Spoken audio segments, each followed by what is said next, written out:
নির্বাচনে আসন সমঝোতার নতুন হিসেব নিকেশে মেতেছে রাজনৈতিক দলগুলো। তবে আসন সমঝোতায় এক ভোট বাক্স নীতিতে যাত্রা শুরু করলেও শেষ পর্যন্ত ফাটল ধরেছে জামায়াত চরমোনাই পীরের জোটে। ইসলামী আন্দোলন বাংলাদেশ চরমোনাই জোট থেকে সরে যাওয়ায় ১১ দলেরই ঐক্য এখন ১০ দলে এসে ঠেকেছে। এই ভাঙনের পর রাজনীতির মাঠে এখন সবচেয়ে বড় প্রশ্ন, ফাঁকা থাকা বাকি ৪৭টি আসন কার হতে যাচ্ছে।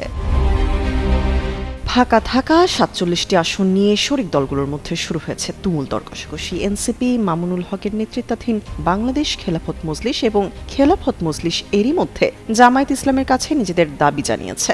দলগুলোর দাবি, মাঠ পর্যায়ের সাংগঠনিক শক্তি এবং জনপ্রিয়তাকে মানদণ্ড করে আসন বন্টন করতে হবে। এমনকি খেলাফত আন্দোলনও এই সমীকরণে নিজেদের জন্য অন্তত একটি আসন পাওয়ার আশা রাখছে। ভবিষ্যৎ হোক নিরাপদ, বিনিয়োগ হোক বিশ্বস্ত, আর আমার পছন্দ সল্ট বে। ওয়েলকাম টু সল্ট বে।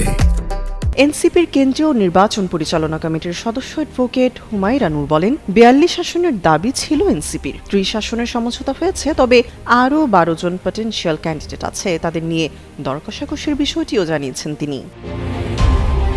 এদিকে আসন সমঝোতার এই জটিল অঙ্কে সবচেয়ে বেশি আলোচনায় লক্ষ্মীপুর ১ আসনটি। এখানে প্রাথমিকভাবে এনসিপির যুগ্ম আহ্বায়ক মাহবুব আলমের নাম ঘোষণা করা হলেও স্থানীয় জামায়াত কর্মীদের মধ্যে রয়েছে তীব্র অসন্তোষ। মাঠ পর্যায়ের নেতাকর্মীদের দাবি, সেখানে জামায়াতের অবস্থান বেশ সুসংহত, ফলে এনসিপির প্রার্থীর পরিবর্তে জামায়াতের নাজমুল হোসেন পাটোয়ারিকে সেখানে চূড়ান্ত করার জোর দাবি জানিয়েছে তারা। জামায়াতের সহকারী সেক্রেটারি জেনারেল এহসানুল মাহবুব জুবায়ের স্পষ্ট করেছেন, লিয়াজু কমিটির প্রস্তাবনার উপর ভিত্তি করেই শীর্ষ নেতৃত্ব চূড়ান্ত সিদ্ধান্ত নেবেন। ঐক্যের সুতোয় টান পড়লেও ১০ দলীয় জোট এখন নিজেদের ঘর গোছাতে ব্যস্ত। শুধু খালি থাকা ৪৭টি আসনই নয়, বরং শেষ মুহূর্তে ২৫৩টি ঘোষিত আসনেও আসতে পারে বড় ধরনের রদবদল, এমনটাই আভাস দিচ্ছেন জোটের হাইকমান্ডরা।